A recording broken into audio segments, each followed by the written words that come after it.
Hello, everybody. Welcome to Letterform Lectures 2026. Woo! My name is Grendel. I'm director of Type West, which is Letterform Archive's School of Type Design. First, I want to give a big shout out to Anna Stewart, who is doing all the work behind the scenes today. Thank you so much, Anna. We have an international audience, so please type in where you're coming from in the chat. We love to see it. Okay, big news. Letterform Archive has just celebrated our 10th anniversary. And you are invited to celebrate with us. We're hosting a big party full of our favorite characters. And we hope you'll join in. There will be lots of live activities as well as tasty snacks. So for more information on how to be a part of this, check our website. We host Letterform lectures 12 times a year to round out our Type West students' education. And speaking of Type West, we are graduating our class of 2025 online, and we couldn't be more proud. So join us this Friday, the 13th, for a very lucky day. We get to see their brand new fonts released into the wild as they toss their proverbial mortars into the air. So help us congratulate our new graduates this Friday from noon to 1 p.m. Pacific time. We just published a stunning new book on the history and the craft of French sign painting, and we're hosting a salon with the author, Morgan Combe, in conversation with Sam Roberts. So please don't miss this and pick yourself a copy of the book ASAP. It is amazing. Woo! Are you hungry for great type? Learn the recipes behind scrumptious menu design and restaurant branding from seasoned pro Doug Riccardi in this short but sweet intensive workshop. I'll be seeing myself out now. Upside down. You're turning me upside down. Learn to create super cool logos that swing both ways. Join ambigram master Nikita Prokhorov in this topsy-turvy in-person workshop happening in March. How can you help keep lectures like this one today going? You can support, you can purchase, and you can donate. Letterform Archive is a nonprofit institution housing over 100,000 works of graphic design history. We are dedicated to the art and the craft of the letterform. And letterform lectures are co-presented by the Letterform Archive and SFPL Book Arts and Special Collections. Become a Letterform Archive member today to help keep great talks like this one going. And you can view all our lectures soon on, after they happen online. Just check our website, letterformarchive.org. Okay, we are thrilled to partner with Netherlands-based type foundry Typotheque for the first 4 Letterform lectures of 2026. Typotheque is dedicated to accessibility and inclusivity in type design. They engage in ongoing language support work with Indigenous communities in North America and recently published a new book presenting the typography of the Syllabics, Cherokee, Osage, and complex Roman writing systems for the First Nations and Inuit communities that use them. We welcome Typotheque's type designer and researcher, Kevin King, today. Take it away, Kevin. Oh, thank you so much, Grendel.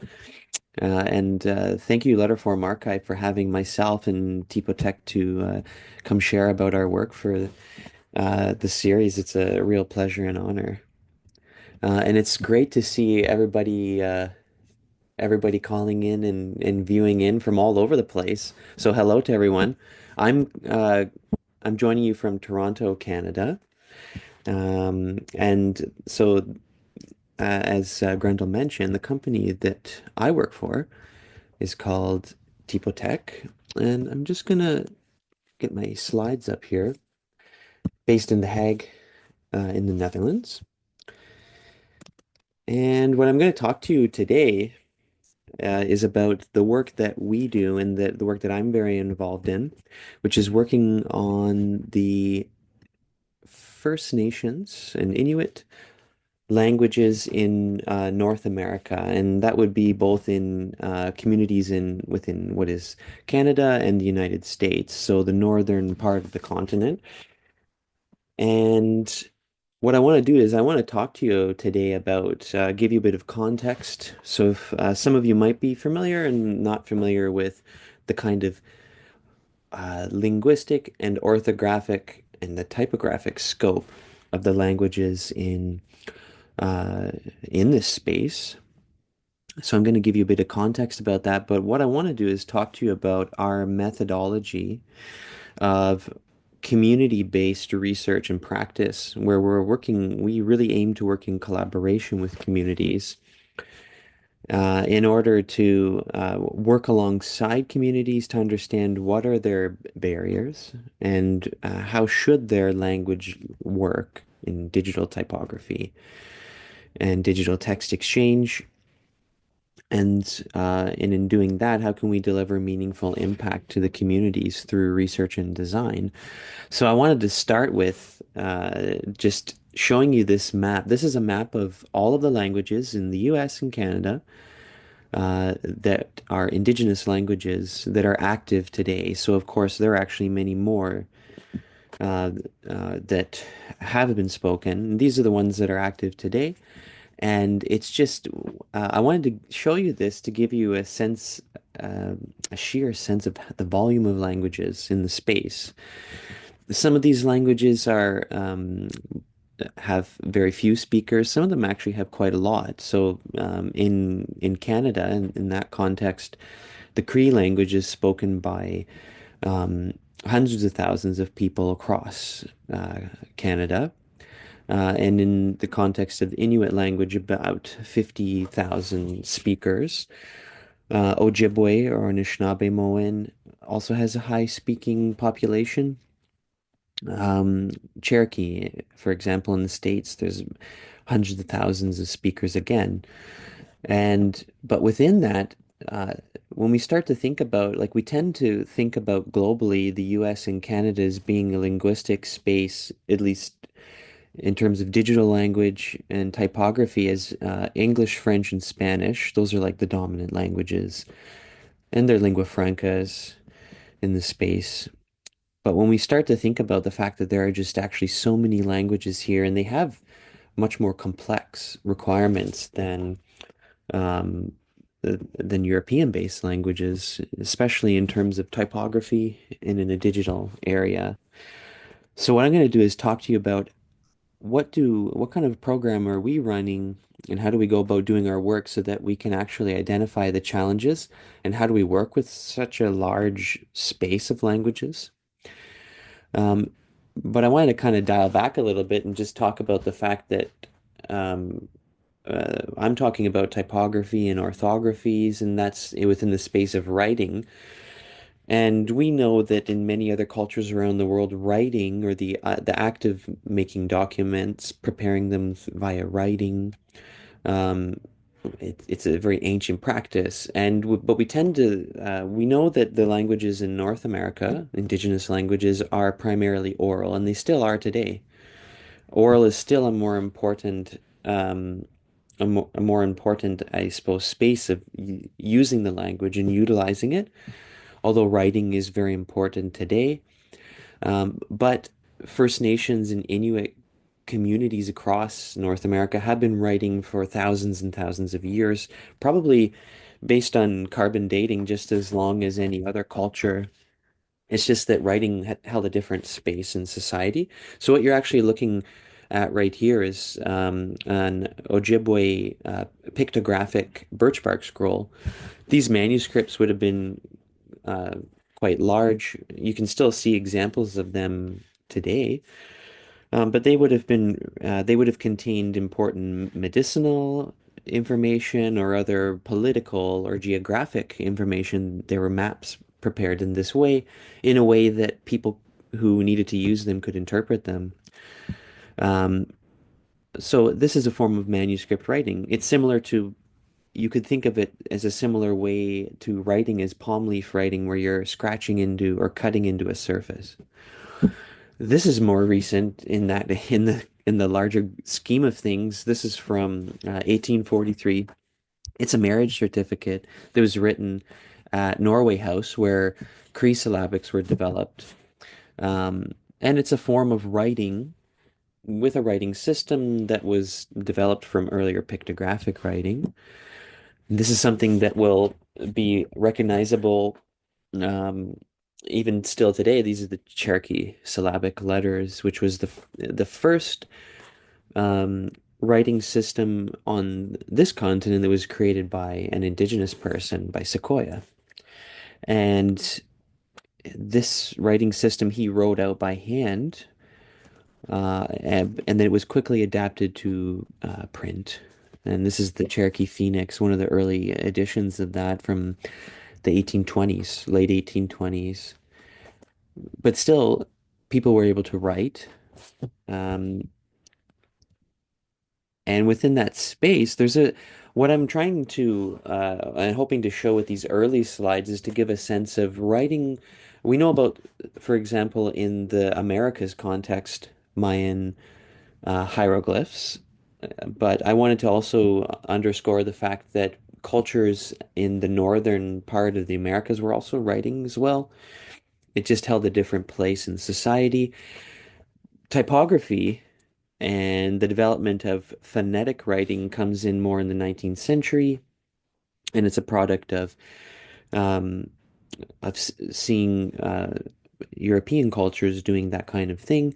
But what's important to note too is that indigenous people didn't have access to the means of producing the type, whether it was metal type. It was produced originally, it would have been produced in European type foundries. So in England or we know that type was also cut and cast in Brussels, and it was sent. If it was British North America, it was sent to Montreal to be printed. So matrices were sent there, or American type foundries could have cut the type and cast type locally. And so it was possible to fabricate type, but First Nations and Inuit people likely didn't have a lot of access to, even if they did get type, it would have worn out. And then you had to get more type, so it was a little prohibitive. And then a typewriter, again, there's a cost barrier involved in that. But what the communities did have is the means to write it by hand. So like the marriage certificate you saw. There are other examples as well of it being the characters being used in epigraphic sense, so cut into wood or stone. But what I wanted to talk about is the fact that technological barriers that those communities faced in the 19th century, we still see those barriers today for communities in trying to use their language in a digital context because a typewriter is an example. It's a machine. It's not actually that much different in a sense from a smartphone, in the sense that there is a manufacturer who makes that machine, and you can describe how an orthography or the typography should work and look, but you do rely on, at the end of the day, that manufacturer or let's say a third party shop with the specialized tools to either prepare a customized device for you or get support for your language onto that machine, or someone has to hack it together, weld on characters. And these things did happen, but these are barriers or bottlenecks to wider spread language enablement and use.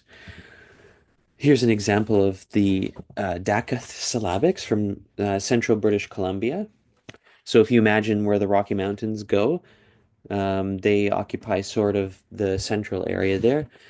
They developed a syllabics writing system almost half a century after the Cree syllabics were initiated in the 1840s. But what ended up happening was they had a printing press developed. They had a newspaper that circulated throughout their entire territory. They were having missionaries were printing books, but the people were doing things like cutting gravestones with the writing system, writing letters to each other, uh, cutting the characters into trees. Like you see this tree in the center, it's now grown over and started to close, the bark started to close in on the wound there. But they used it as wayfinding markers. So the First Nations people and Inuit people as well took up the characters and started using them in different ubiquitous utilitarian ways. But we still see this narrative of under-resourced communities facing technological barriers to language support and wider language use. And we see that in a digital context as well. This is a typewriter. What communities were able to do with typewriters is to get around the cost of making metal type and then later phototype, which was still a costly process, a very skilled process as well with specialized equipment. What they could do is just use the typewriter to basically think about it like they used it as a typesetting machine. You only had one font, but you could even tip in illustrations or letter in things. You take a high resolution photograph of that page that you typed, and then you could make a printing plate for offset, photo offset printing that way. Then you could print books that way. And that's what you see here. You see in a Western Ojibwe dialect from Manitoba, Saskatchewan area from 1978 that they used a typewriter. They only need one typewriter. And then you could prepare a book, a language learning book, which is what this is, where you can learn the syllabics. So there are ways to innovate around technological barriers, but at some point there is a bottleneck, and I wanted to frame things that way. For example, um, there we started working in this space in 2020 with the Syllabics script, and we've since grown our research program in this space to work with many other First Nations and Inuit communities in both in Canada and the United States. And I'm going to describe those projects to you today. But what you even see here is that we were successful in adding new characters to Unicode, to the Unicode standard, which I will describe what Unicode is and why it's so important. But this was on Twitter back in 2022 when we launched this project.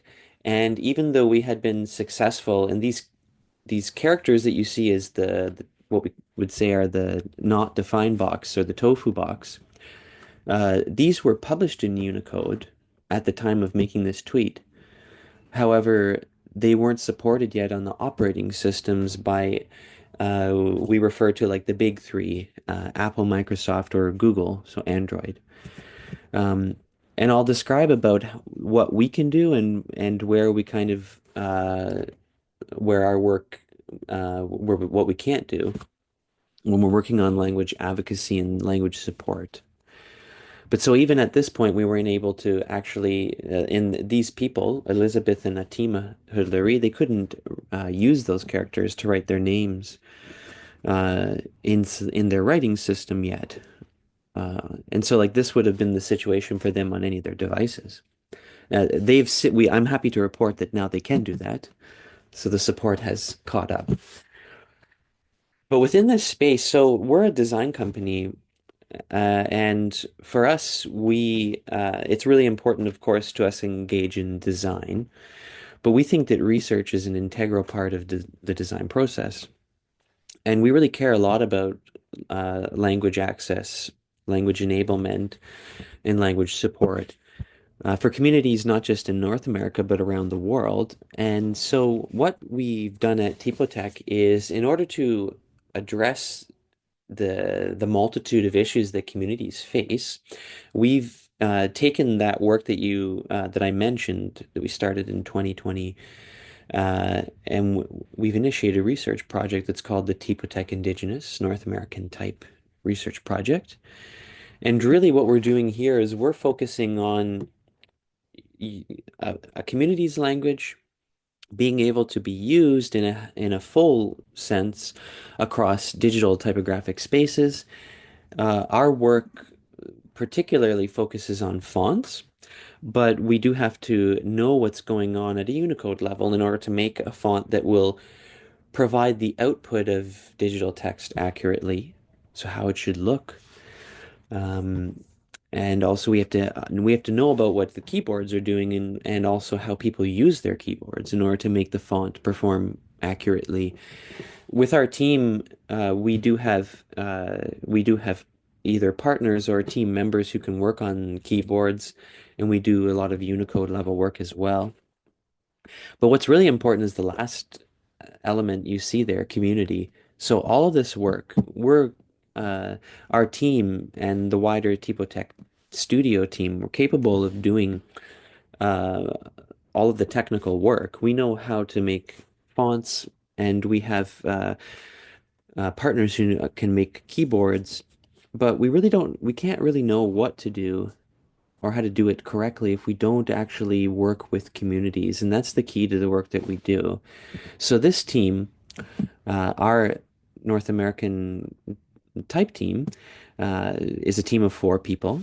The wonderful Dr. Mark Turin, Bridge Chase, Clarissa Forbes, and myself. We're a team of four technologists. Mark is a linguist and an anthropologist with a lot of experience working on with community work all over the world. And on my side, of course, I'm involved mainly in the type design and the research side. But our team, what we do is we work and focus on language support. So, do you have everything you need in Unicode? Uh, do you have a keyboard and does it work properly, or do we need to help with that? And do you have a font? Or do any fonts actually work correctly? Um, and so what we try to do is we establish protocol agreements and partnership agreements with local First Nations and Inuit communities in order to do this work together. And so we speak to the communities about the issues that they have. We look at what are the issues and we take actions to address them. Uh, and uh, and we really do the work at a community level. This is a recent partnership that's still active and ongoing with the Haítzaqv community. They are located in Bella Bella, British Columbia, so up the Pacific coast uh, in Canada. And I'm going to actually, as a case study, describe the work that we did together with this community. And what we did is entered into a partnership which addressed a whole multitude of issues that essentially what it was is it was their entire ecosystem of digital language use on devices. And what we do in that sense is we have to ask questions about where are the barriers being encountered. For them, they were just flat out missing two Unicode characters. So if you're missing characters in Unicode, you're missing an totally integral piece where you just can't even access parts of your orthography. So imagine if you were trying to type, well, I mean, it would be like if you tried to type in English, let's say, and you didn't have a letter E, or a letter R or something like this. So like you just cannot even use your language correctly. So, and there are all kinds of things that that will do to a language. For example, in their community, since people will just use English. And then that has a really detrimental effect on even keeping the language going. Um, but within the scope of what our research team is doing, it's part of a much larger research program at Typotheque. So we work with digitally under-resourced languages around the world. So what I'm speaking to you is just one region of the world, but we're also very active in work in Southeast Asia and in India. Uh, and we have font support that we're working on in these spaces. But the methods that we use on this project are also aligned with the general methods that we approach any of our work, which is community-based. So we need to speak to communities and work together with communities to understand their needs, and then we help go all the way from solving those problems to rolling out digital language tools. And how do we fund this work? So what I'm showing you here is an example of how we don't charge communities anything for doing this work. And in fact, we give communities fonts, keyboards for free. They don't pay, and we pay them for their time as well. Especially, we pay elders and language keepers, linguists in the communities for their time to meet on Zoom, to take time out of their busy days to work with us. And we're able to do that by financing it from retail sales, also client work, such as this work we recently did, the brand fonts for Ford and Lincoln Motor Company. And so when clients will either purchase our services or when someone buys our fonts, a certain portion of our revenue comes back into doing this community-centered work. So what I'm going to do is the real core of what I wanted to talk to you about today was the three main areas of concern that we have found in our work. We've been doing this work now for just about 5 years, and that's a significant amount of time and investment in everybody, both in time, resources, and financially as well. And what we've learned from this work is that there are three main bottlenecks that present barriers for digitally under-resourced language communities. And this would go for not just Indigenous communities in North America, it would go for any under-resourced community. And that is, do you face barriers towards Unicode access, towards keyboard access, and towards font access? Um, I should say that later in my talk, I will speak, and throughout here, I will speak about things like the typographic side things. But actually, the typographic side of things, like how do different font styles appear in the languages, aesthetic sensibilities, that's an important part of our work, and it's something that we do with communities.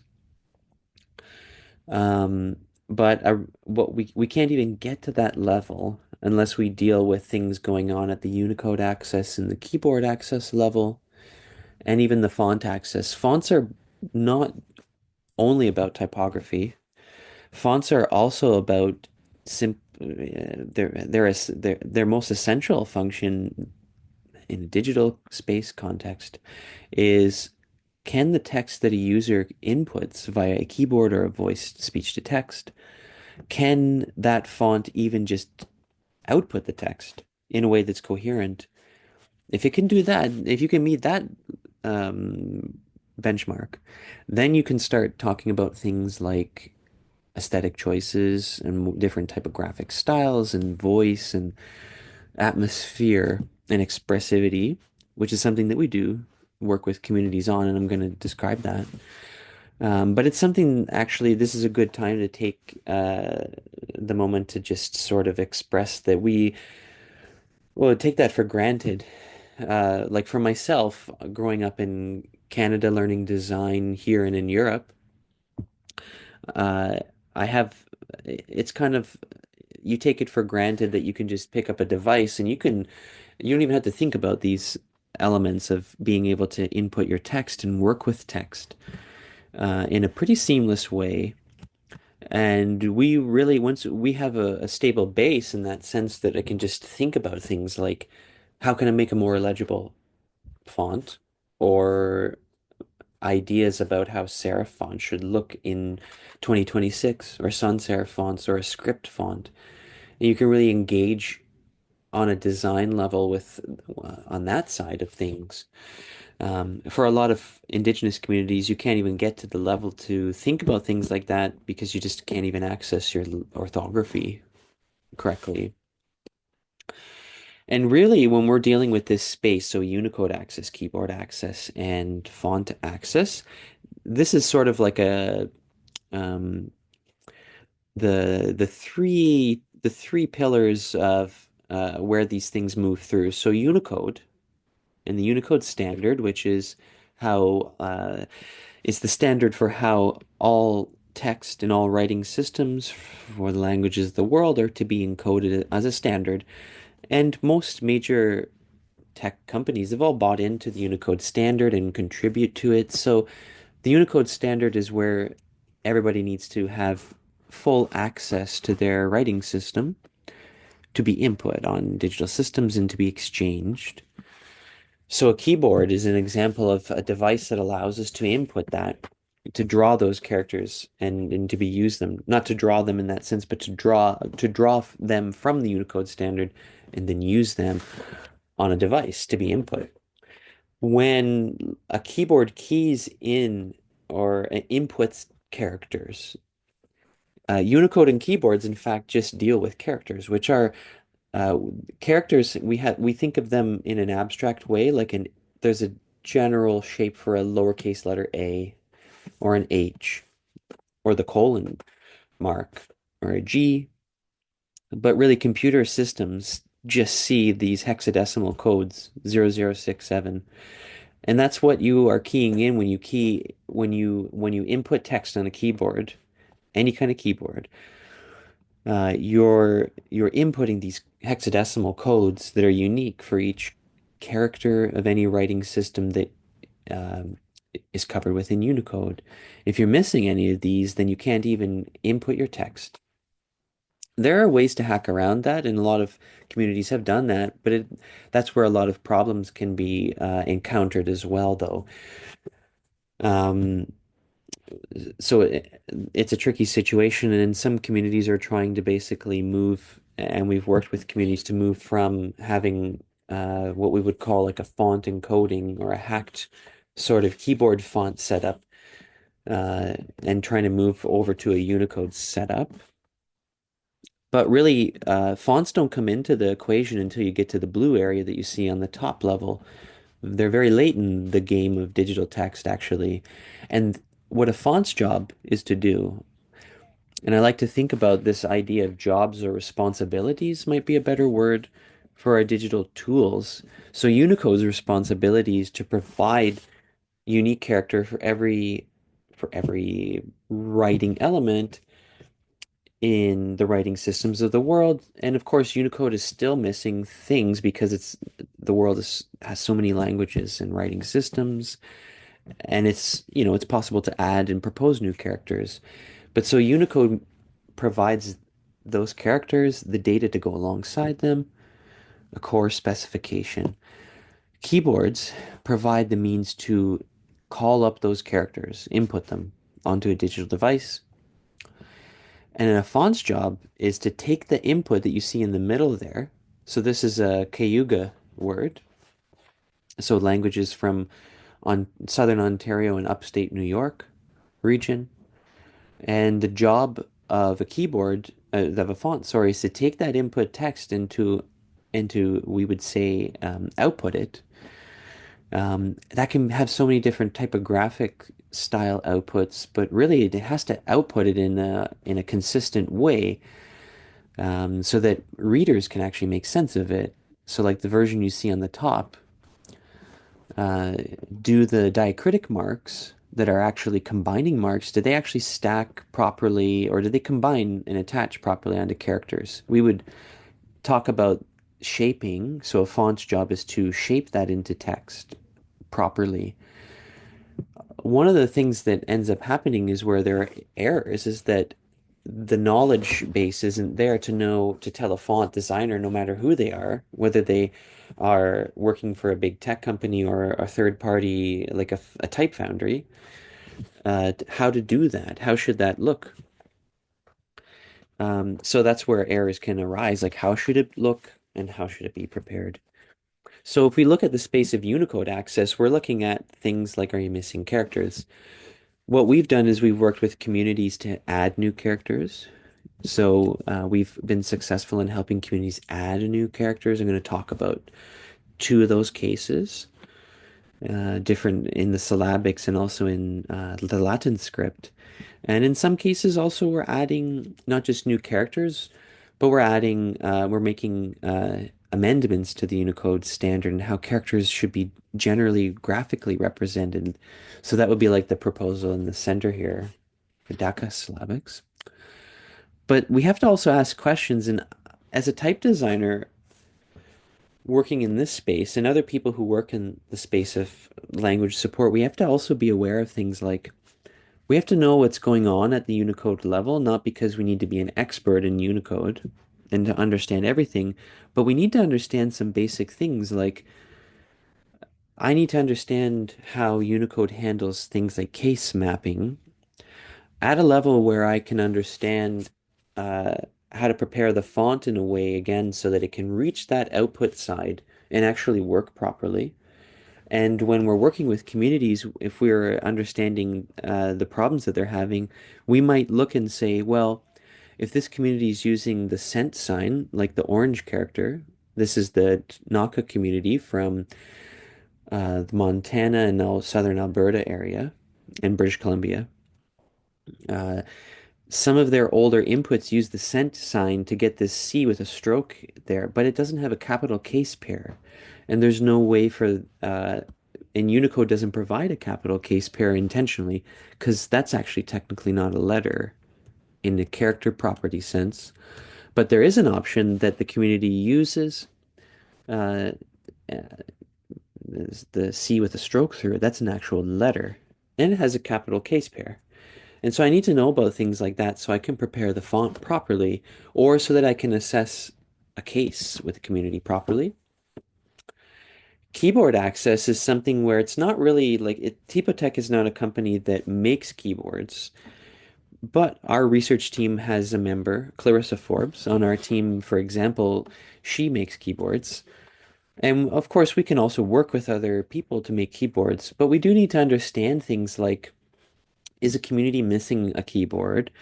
Or do they have a keyboard, but how does it handle Unicode text as an input? And we need to understand this because it's really important to understanding all these pieces or keys. If you think about it like keys and elements on the keyboard, the font needs to have some way of accessing and outputting at least directly what's on that keyboard. If not, you're going to get a blank box.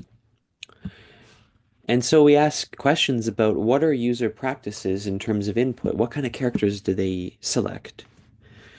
And do they have multiple characters that are selected, which is a thing uh, that is common because a lot of communities, for example, use a quote mark or the apostrophe mark. Just like if you think about French language, the apostrophe is a common character that's used.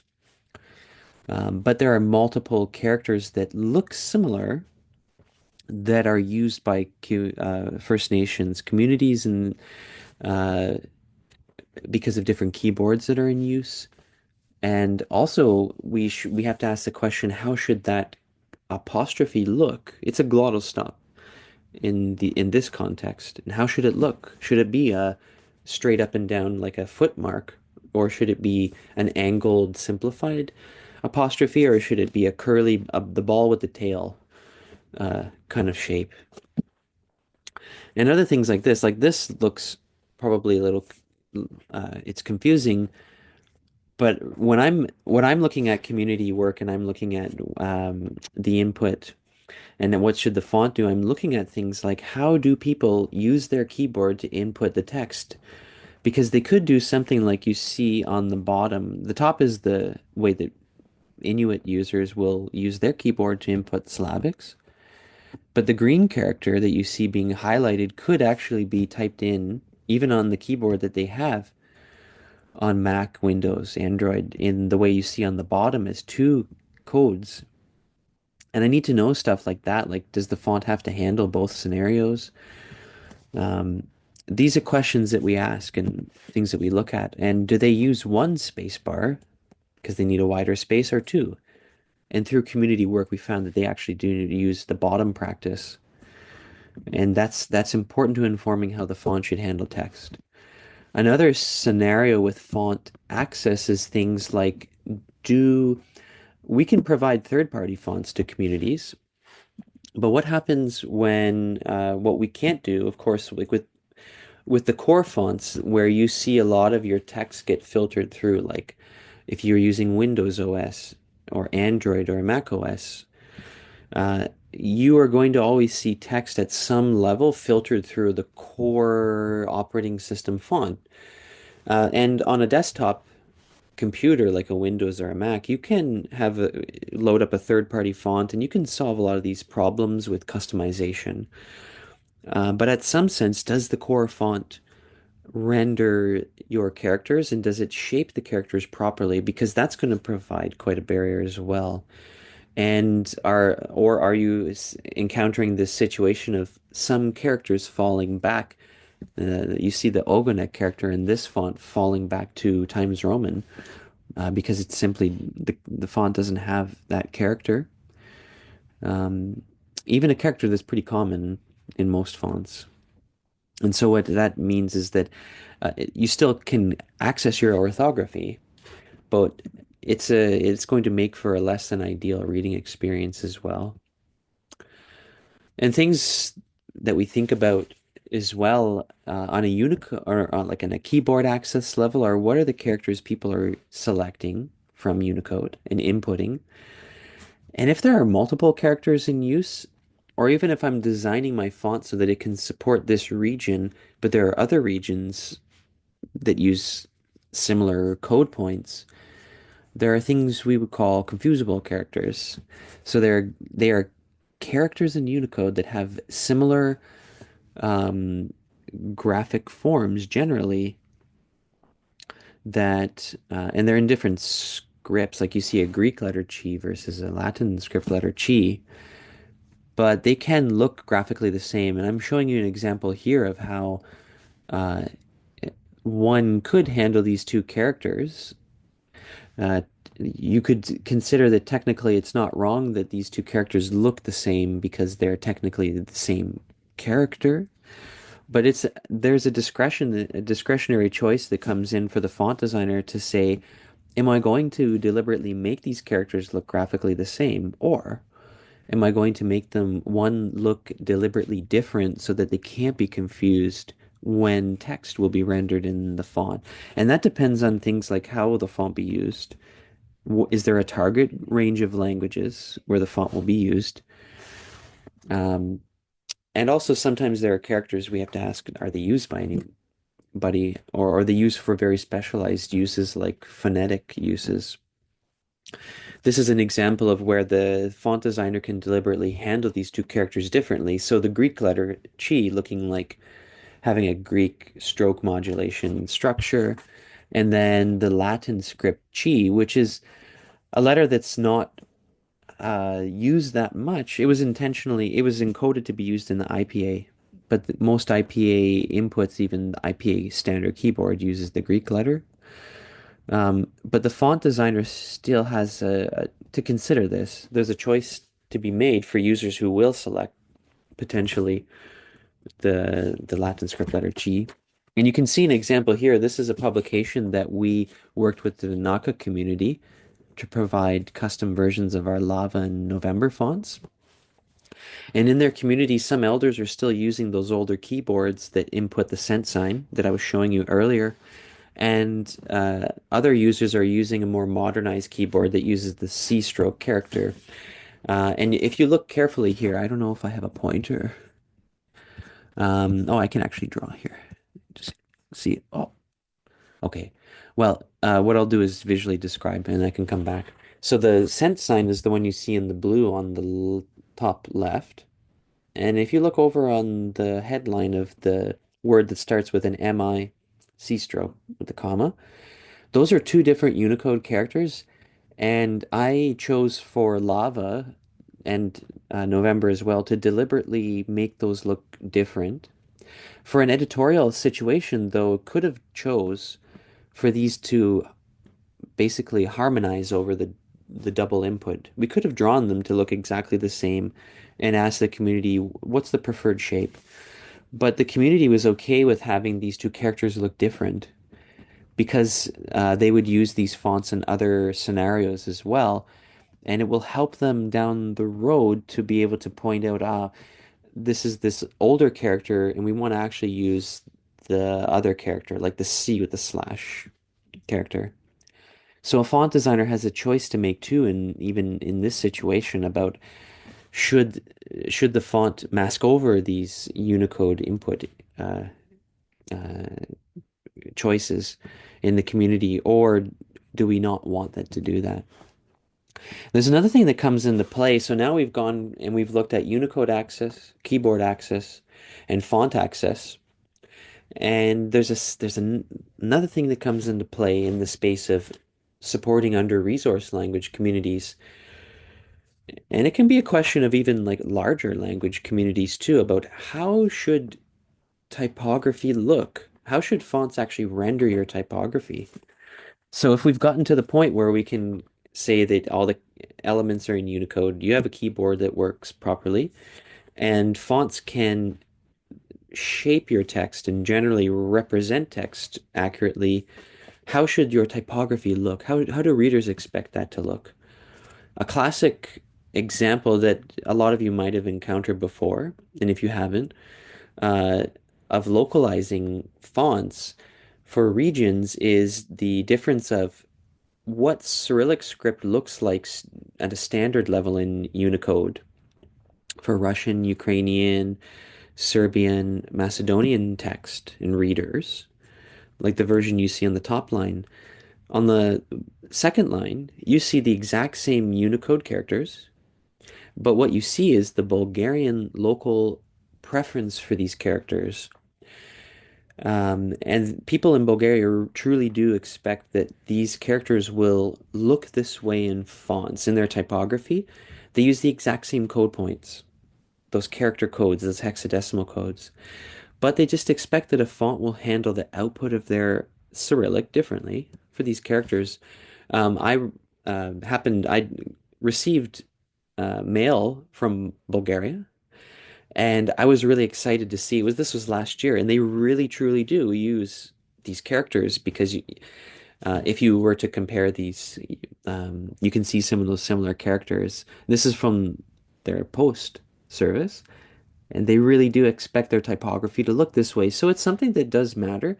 And they've gone to the level to make sure that they've taken the care in their typographic output that it's localized for their readers in Bulgaria.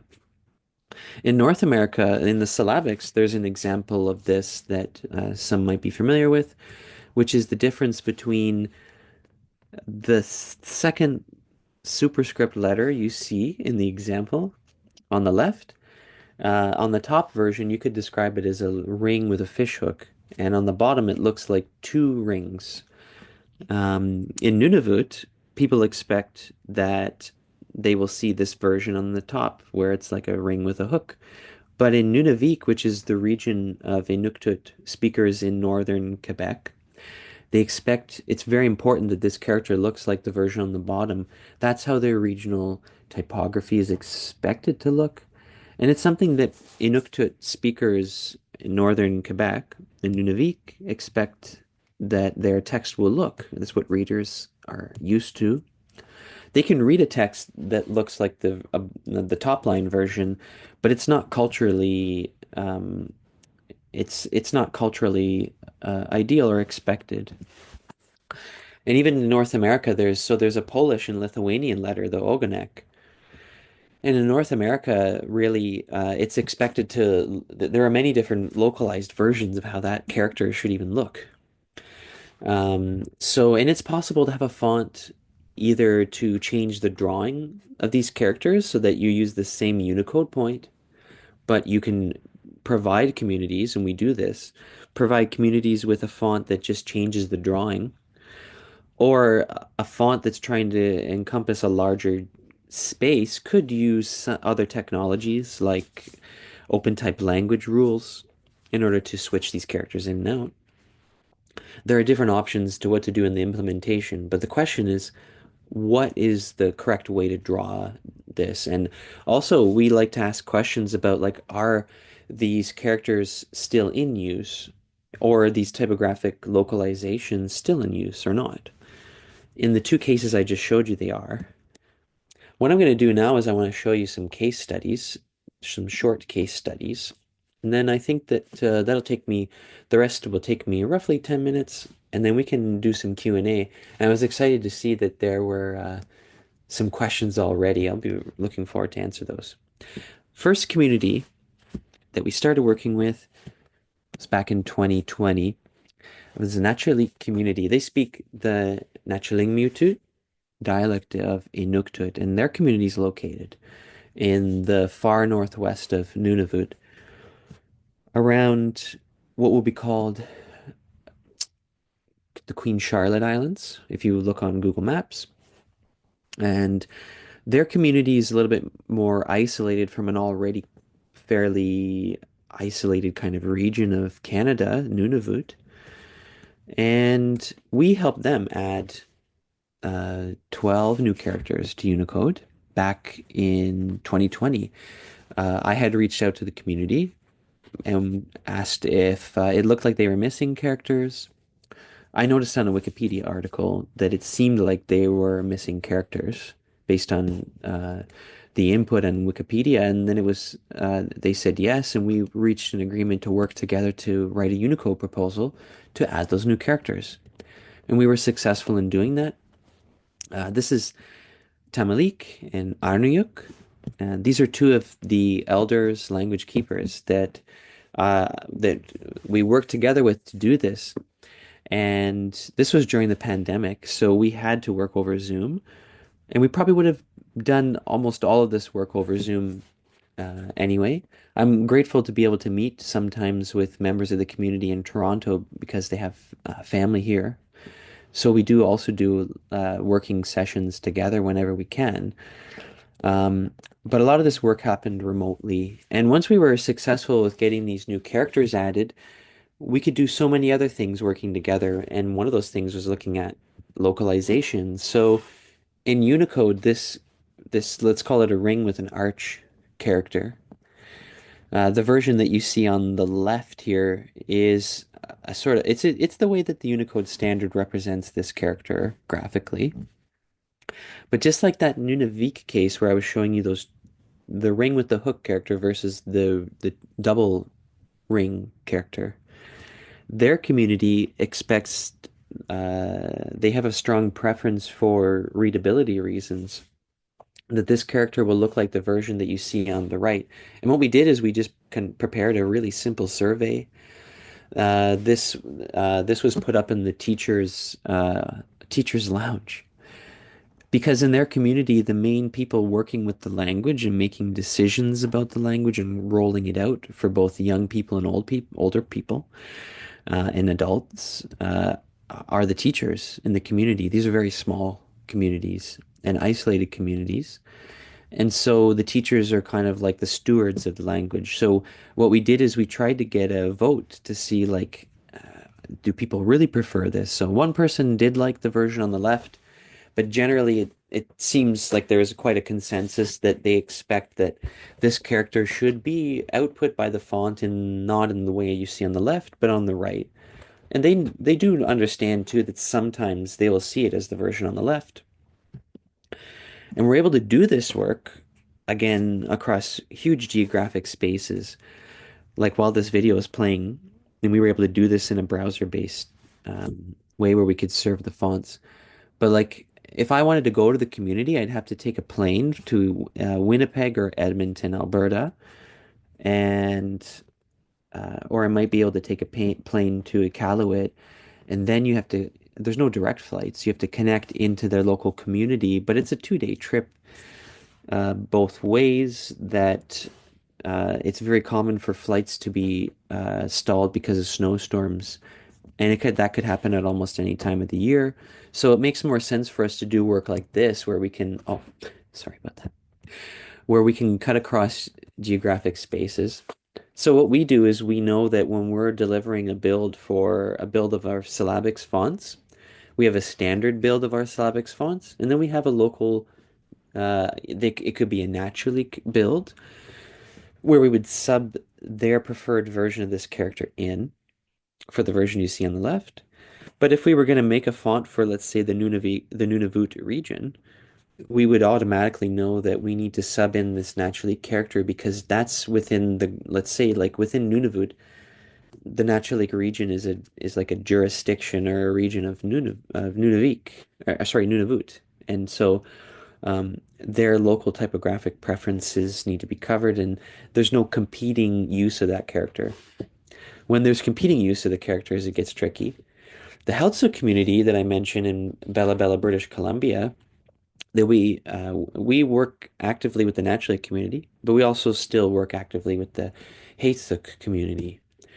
And we started working together on identifying that they were missing two characters. You see this uh, letter that looks like a flipped capital Y and a flipped capital Y with with an angled slash through the middle.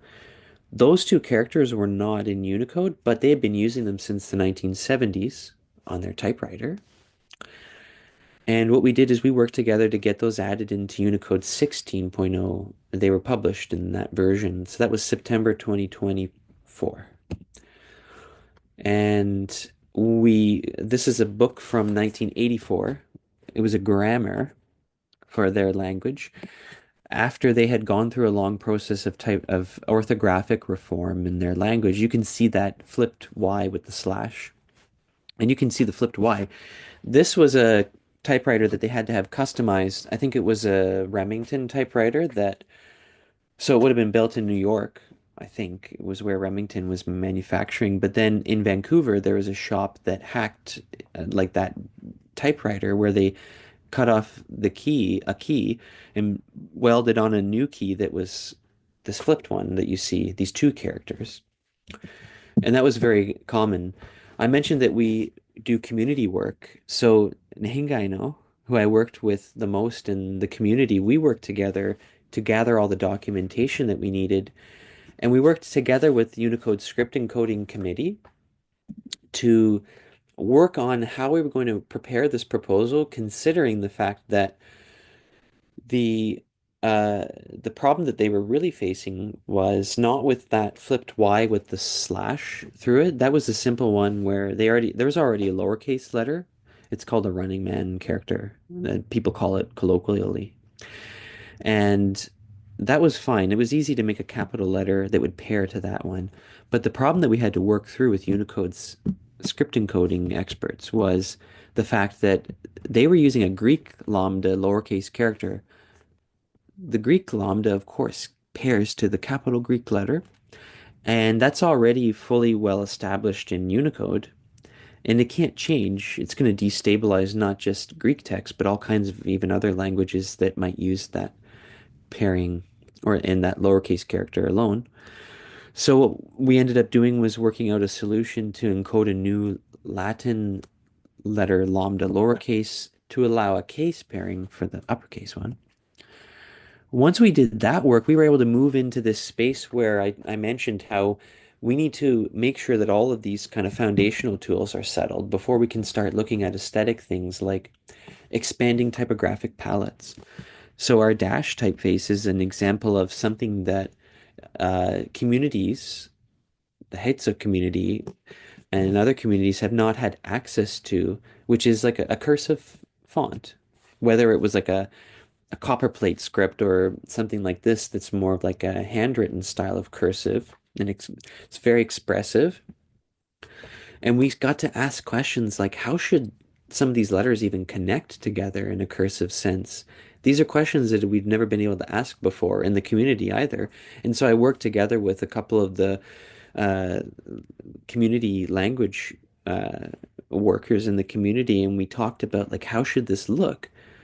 Um, and then we were able to provide a whole suite of fonts once we were settled in Unicode, got everything settled. We were able to expand the typographic palette after we laid this groundwork. And so this is just the first sort of batch of fonts that we provided, and we can prepare other fonts.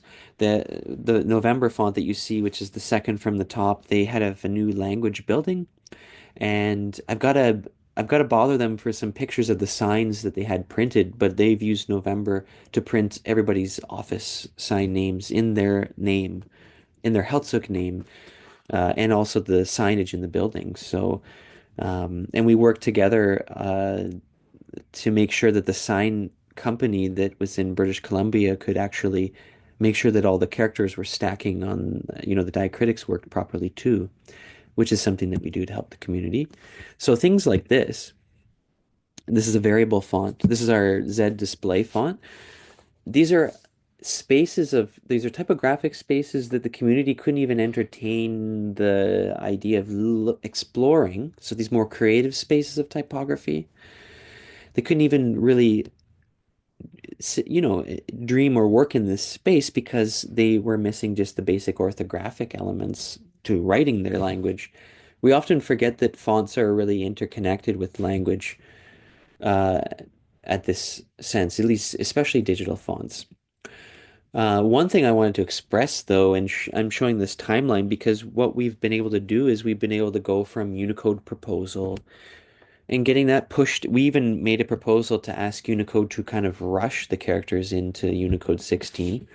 And then once we were guaranteed that those characters could go into Unicode, we started working together with Nahingano and another language teacher in Nevada in the community to prepare a bunch of community messaging, so communications to say, by the way, this is happening, and in September 2023, I got my dates wrong, but we're going to have two new characters in the Unicode standard, and we're working with a company, Typotheque, to develop new keyboards and fonts to support that, and you're going to get access to all that. But there's something that we can't do, which is we can't control what the big tech companies, like how fast they roll out support into their devices to get access. So that's about kind of like a situation where we can take communities as far as the blue area that you see here, and we can advocate, like we can make sure that there's public messaging about the characters being available, make sure that like we make some noise about the characters being uh, accessible.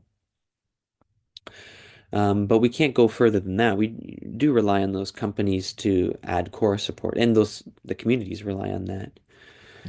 So we had a big announcement in the summertime. We completed a project which was working on Cherokee fonts and new Osage fonts, so languages that are spoken in Oklahoma. And we launched a suite of fonts supporting those. And with that, what we did is I'm not going to talk about those projects in detail because Chris Skillern, who is the Cherokee designer who made those fonts, and Jessica Hario, who I worked with on designing the Osage fonts, I think that could be a whole nother talk alone. And they would be well suited to talk about those. But what I did want to say is that we went about working on those in the same way as we do with the other projects that I've described. But with that, we now have fonts, November and Lava, that support all of the languages in North America and their typography. And if you think about that, I'm showing this map because we support all of those writing systems and languages. And this is kind of like how the languages are distributed across the continent. So Latin script is used quite a lot. Syllabics occupy a big space. Cherokee and Osage are in Oklahoma area. But within that space, there are so many languages, like you saw on the first slide that I showed you. It's a linguistically diverse space, but it's also an orthographically and typographically diverse space. And so it's been no small feat to kind of arrive at the point where we've done the research work. And we're not done at all. There's so much work to be done, even within these languages, to answer some questions. But we have a baseline level of support where we can say that we cover the typographic space and certainly the orthographic space of the indigenous languages in North America. For some communities, that even means like two writing systems that need to be used. And how do you deliver a font build that can accommodate both the syllabics and the Latin script requirements in one, um, such as Chipewyan language in Yellowknife, Northwest Territories area? And within this space, we have to again think about the fact that uh, if you type in French or Spanish, you select diacritic letters, letters that have accents, by typing a key on your keyboard. And even if you select a sequence, a combo to get those characters, those are like it's its own, the accented letter is its own code. With the First Nations orthographies that use the Latin script and Osage as well, which is a character that you see on the far right here, they rely on dynamic mark positioning that the font has to be able to handle when someone keys in their text. Again, we arrive kind of back at thinking about when you get to this type design level of space, you need to understand what are those characters and how should those characters be handled when a user inputs them. And you do even need to know things like how does a user actually key them in what sequence, because that matters too. We were able to again work on the Cherokee project too, which was a project we were able to fund not just through our own revenue, but also through crowdfunding. And so that's another kind of avenue that we have when we're working on something like this. And if anybody is a funder of that project who's in the audience, thank you again for your support. So we worked with, in order to arrive at having Cherokee font support and Osage font support, I mentioned we worked with Chris Skillern, who's a Cherokee designer, and he's a Type West alumni, I believe. So I know there are some students from the program. So that's really an exciting work by an alumni. And also Jessica, who's a designer, an Osage designer, we worked together with and with the community, sort of trying to understand how should the Osage writing system look to get to the point where we can say we have a font, we have a type system that supports all of the writing systems, and we can also deliver localized versions of, let's say, the Latin script for communities in North America. And with that, the work does continue because it's a huge space. Um, and also we don't have how it's not going to be us doing all the work either in this space. One thing that we try to do as well is to share our methods once we're sure that it's a suitable methodology of going about the research and the design practice. And we find ways to share when there's consent from the community about how we go about doing this work, because then it allows other researchers and type foundries to be able to follow a an established and successful pattern to be able to do the same kind of thing with other communities.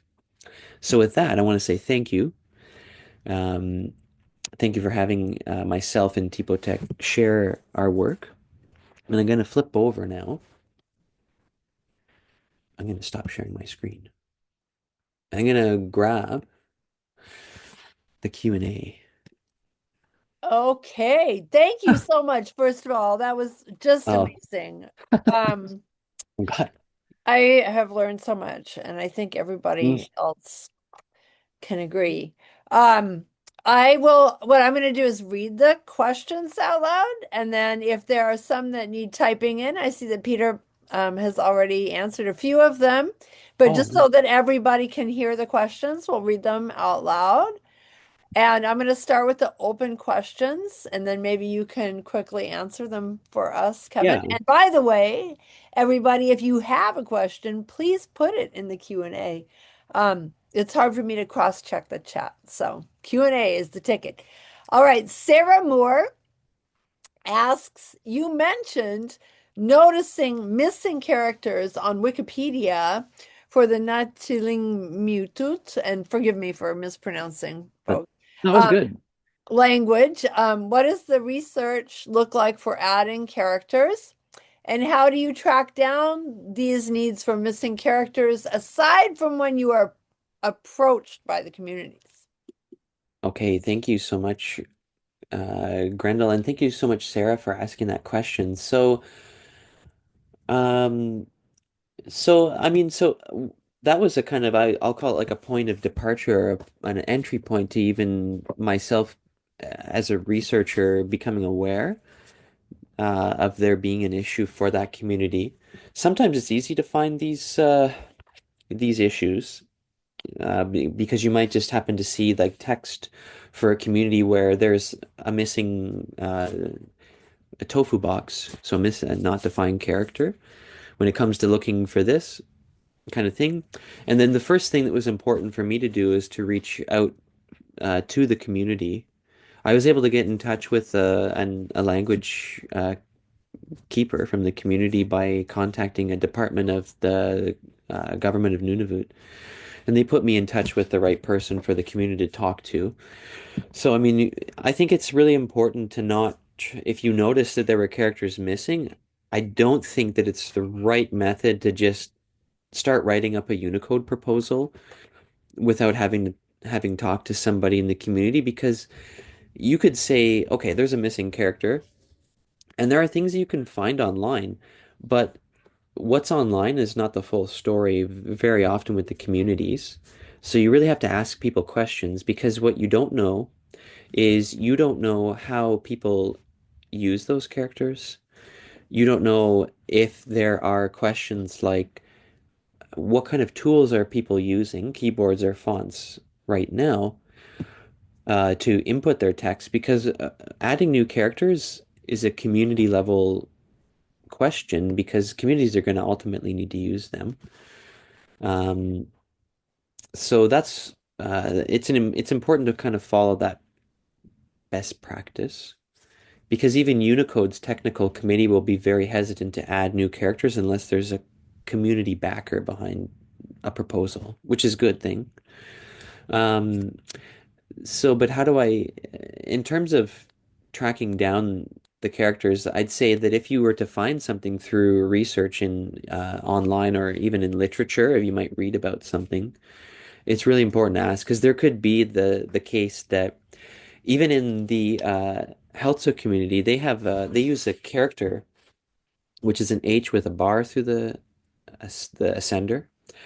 And in those typewriter books that I was showing you, they have a version where it was an H with a bar through the counter of the H.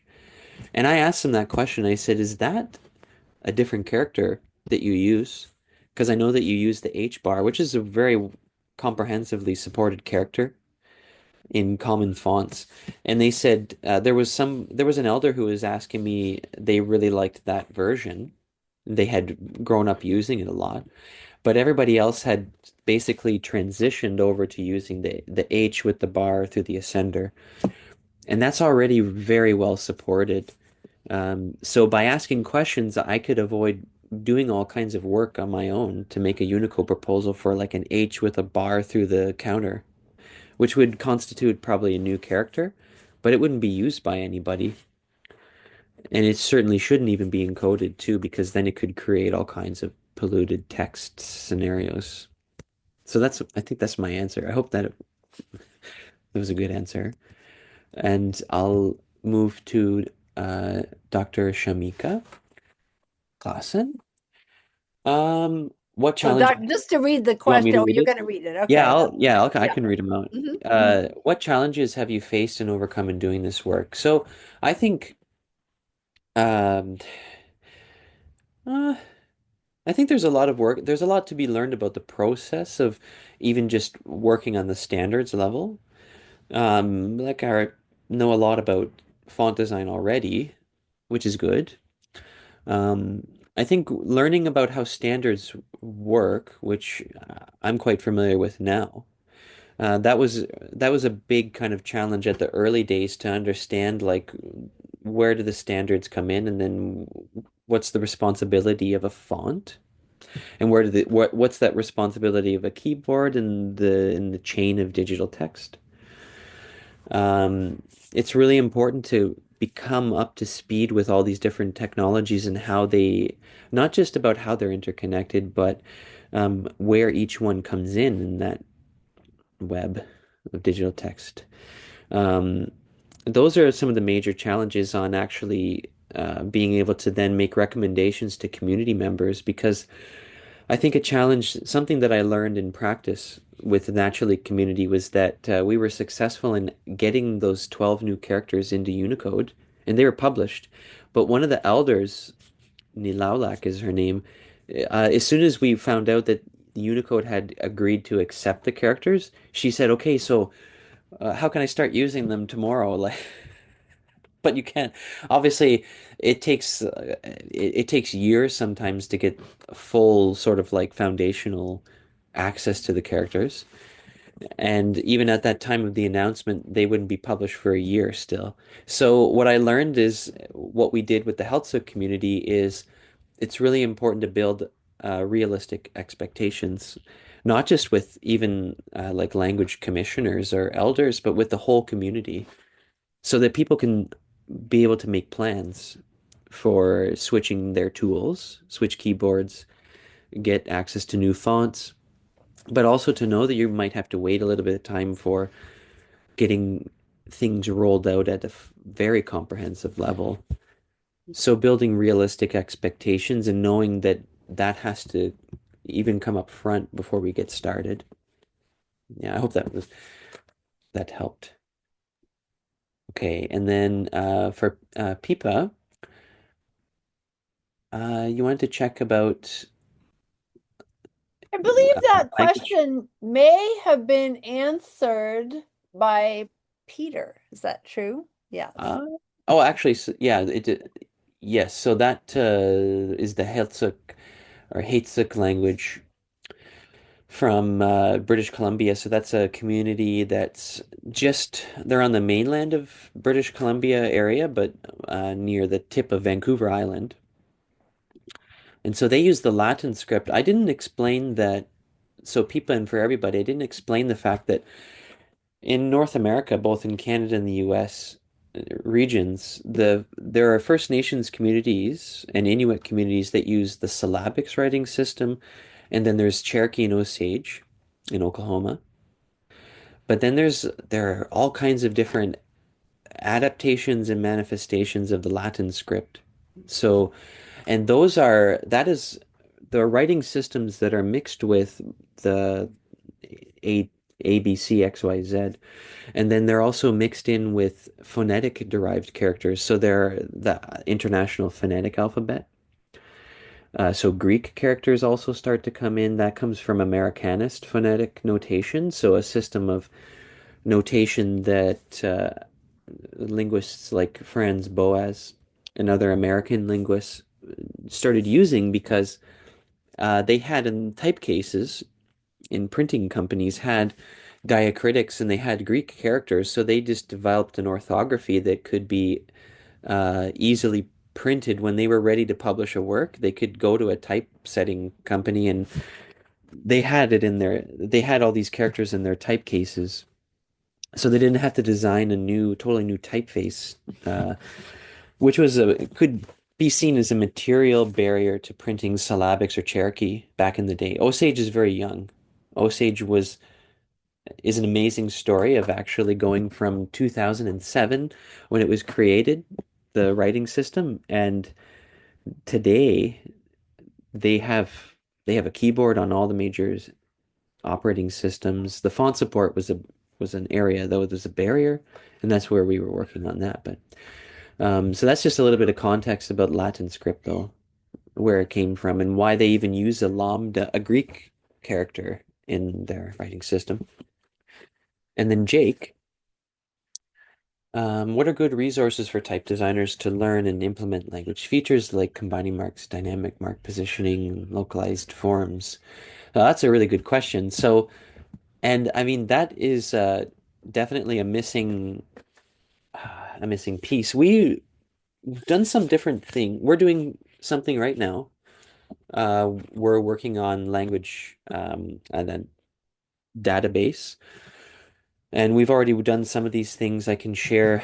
A GitHub repository that is open source on the syllabics where we were publishing all of our knowledge on syllabics, both the encoding side, like what are the actual pieces that you need on a character level, and then how should that look at a typographic level, and also some tips about like, for example, we learned in practice with community members that uh, things that you wouldn't know if you didn't have literature resources like syllabics users because they need to have a a wider word space than Latin script, like it's significantly wider.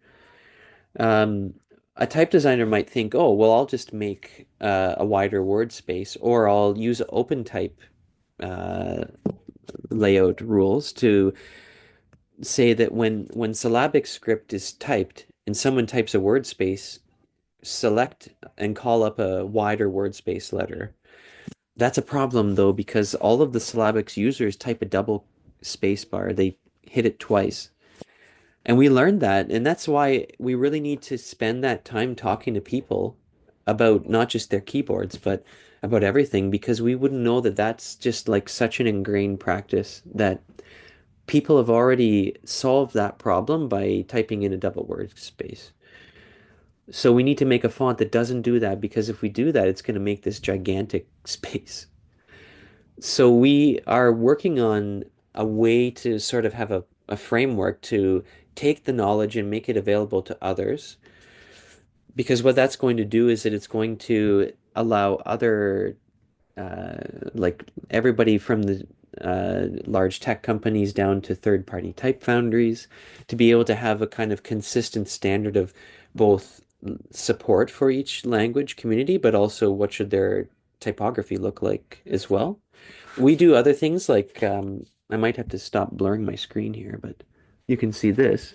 This is a little pamphlet that we made last year when we were announcing that we have North America support. I'm gonna unblur my screen. Just give me a sec.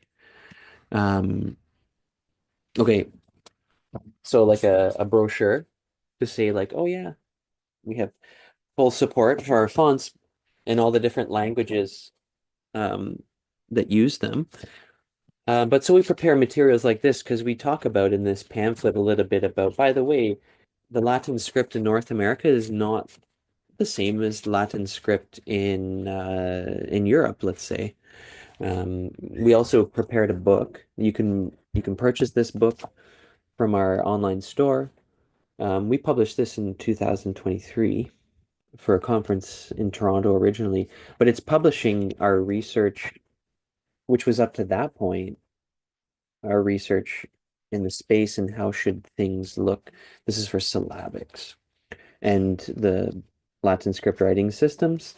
And we do other work like this too. Like, I mean, we've got a really beautiful Georgian and Thai book, which is the same idea. It's just about it's showing we're following the same kind of research methods in these different spaces. I hope that answers your question, Jake. So I can't say for sure. I mean, what you could do is you can read Unicode's core spec, and you can read other type design information, even from like GlyphSap. And I think FontLab publishes information about how do you actually set up anchoring and basic things like that. Like you can learn these basic core technological elements, but you what you don't know and what the missing piece is that you're not sure about how to draw it for that community. And sometimes you might not be sure about how should the mark even position. With Osage, for example, it has to handle sequences of combining marks that are like let's say it's like typing a letter E and then typing two combining marks after that. But the sequence matters, and the way that the font has to output that can't just rely on dynamic mark positioning, but it would be really difficult to know about what to do about that if you just read technical information. So we're working on that too. Thank you. Jamie, uh I enabling okay, so are there are there folks who work on preserving and enabling spoken language that complements the work you do in a written language? Um, I think that yeah, like I think so what we try to do is we focus on uh the written language only, and we try to be careful about not extending our not it's not about limits. It's about we try to focus our efforts on where our expertise is and where we can help the most, which is the output of text. That's the main thing. So how should a font handle? text. We do, of course, encounter people who are doing work with spoken language. And I mean, we would help people doing that kind of work. But we focus, we're very careful, especially now we've learned we have to have a very, uh, we're very sure of what our scope needs to be. So if we need to help communities with keyboards, which that comes up, we have people who we work with to do that. And if we have to do Unicode level work, we can carry out the Unicode proposal, of course. But our real focus is on the written and the font, the typographic output.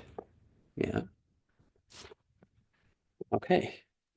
That sounds great. Peter Bilak just commented as well that there are linguists and ethnographers and communities themselves who are currently working on preservation of the spoken language.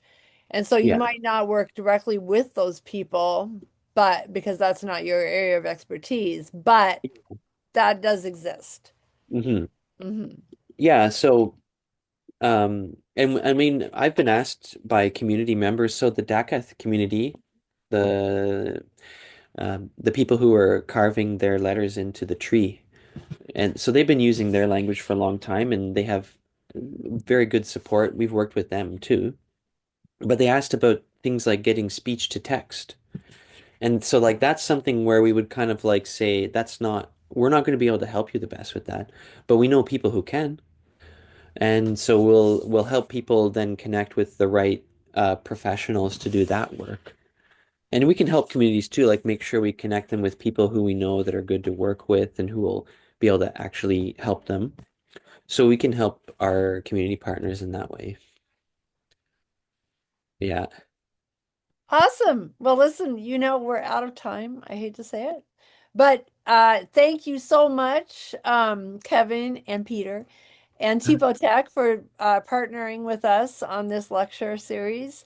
And thanks everybody for joining us and giving us such great questions for Kevin and Peter to answer. We really appreciate your work. Thank you so much for this great talk and keep it going. Yeah, thank you very much. And hope everyone has a great rest of their day or evening, depending Or on where you're evening or calling in morning, from. right? Or morning, sorry. And a good lunch. That's what I'm looking It's forward almost to. dinner. Okay. Thank you again. You're Ciao. Bye, welcome. everybody. Bye.